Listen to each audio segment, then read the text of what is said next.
Integration में अगर कभी भी ऐसे क्वेश्चन आते हैं तो पहला काम हम ये करेंगे कि ऊपर जो भी वैल्यू है उसको हम t के इक्वल मान लेंगे। मींस log के साथ जो भी वैल्यू है इस पूरे को हम t मान लेंगे। तो लेट हमने क्या लेट किया कि ये पूरी जो वैल्यू है t के इक्वल है, तो log रूट में 1 plus x square plus x equals to t। अब दोनों साइड अगर डिफरेंशिएशन करेंगे तो हमें ये मालूम है अगर log के साथ कोई वैल्यू है और हम डिफरेंशिएशन कर रहे हैं तो वो पहले नीचे आ जाता है। तो इसको लिख लो नीचे 1 plus x square plus x. तो log में के साथ अगर कोई भी वैल्यू होती है पहले वो नीचे जाता है फिर उसका डिफरेंशिएशन होता है। तो डिफरेंशिएशन किसका, जो log के साथ है, क्या क्या है, तो रूट में 1 plus x square plus x, इसका डिफरेंशिएशन इक्वल्स टू t का डिफरेंशिएशन हमें मालूम है क्या होता है, dt होता है। अब यहाँ देखो 1 plus x square plus x, ये तो वैल्यू सेम है। अब इसका डिफरेंशिएशन तो रूट में ये है ना 1 प्लस एक्स स्क्वायर रूट में है। अब रूट की वैल्यू कितनी होती है 1/2, रूट का मतलब होता है 1/2। तो ये 1/2 बाहर आएगा और जैसे वैसे लिख दो इसको 1 प्लस एक्स स्क्वायर। अब इसके अंदर क्या है 1 प्लस एक्स स्क्वायर, इसका भी डिफरेंशिएशन होता है ऊपर डिफरेंशिएशन कर लो 1 प्लस एक्स स्क्वायर का, और प्लस एक्स का डिफरेंशिएशन मालूम है 1 होता है dt। अब ये वैल्यू तो ऐसी रहेगी 1 प्लस एक्स स्क्वायर और प्लस एक्स।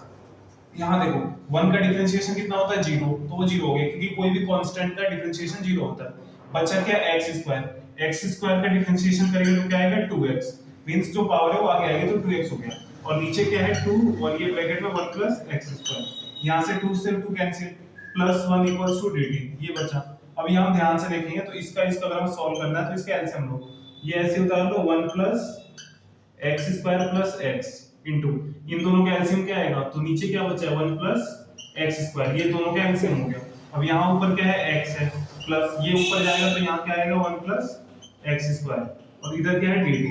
अब हम ध्यान से देखें तो ये और ये दोनों सेम है, x प्लस रूट में 1 plus x square, x plus root में 1 प्लस एक्स स्क्वायर, तो ये कैंसिल हो जाएगा। तो ऊपर क्या बचा, अगर मल्टीप्लाई करेंगे तो ऊपर क्या बचा 1 और नीचे बचा 1 plus x square equals to dt। अब हम दोबारा आएंगे अपने क्वेश्चन पे, यहाँ देखो log रूट में 1 plus x square plus x, जो हमने किसके इक्वल माना था पहले t के, तो हम इसकी जगह क्या लिख सकते हैं t, और नीचे क्या है dx बाई 1 प्लस रूट में एक्स स्क्वायर, जो किसके बराबर है dt के बराबर, तो हम यहाँ क्या लिख सकते हैं dt हो गया। क्योंकि ये पूरी वैल्यू हमने t मानी थी पहले ही, तो हम इसकी जगह क्या लिख सकते हैं t, तो t लिख दिया। और 1 बाई वन रूट में 1 प्लस एक्स स्क्वायर dx, वो किसके इक्वल है हमारे dt के इक्वल, तो हम यहाँ क्या लिख सकते हैं dt। अब हम ध्यान से देखें तो इंटीग्रेशन ऑफ t का क्या होगा, तो t स्क्वायर बाई 2 बस प्लस c। अब t की वैल्यू क्या है हमारा, तो 1 प्लस एक्स स्क्वायर रूट में और plus x by 2 plus c, ये हमारा आंसर होगा। Thank you.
हम यहाँ से ये रिपीट कहाँ से हो रहा है, यहाँ से शुरू वाली रिपीट होगा, हम इसको y मान देंगे। तो y इक्वल्स टू क्या हो गया sin x y। अब हम दोनों तरफ log लेंगे तो log y। अब log का मतलब क्या होता है, हम log लेते हैं तो जो पावर की वो आगे जाती है, डिफरेंशिएशन वन बाय बाई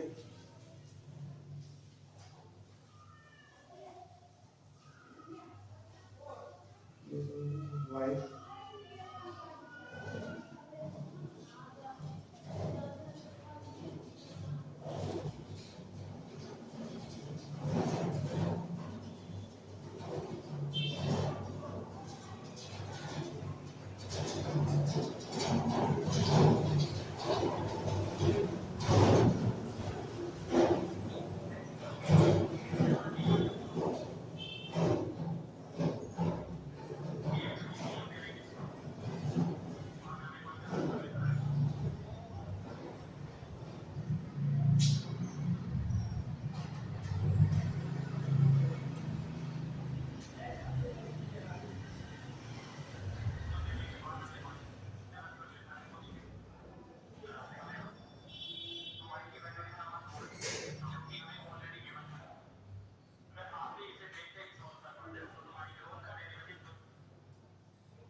हमारा क्वेश्चन यहाँ पे रिपीट, अब हम इसको सॉल्व करने से पहले देखेंगे रिपीट कहाँ से हुआ है और क्वेश्चन रिपीट कहाँ से शुरू हुए होंगे।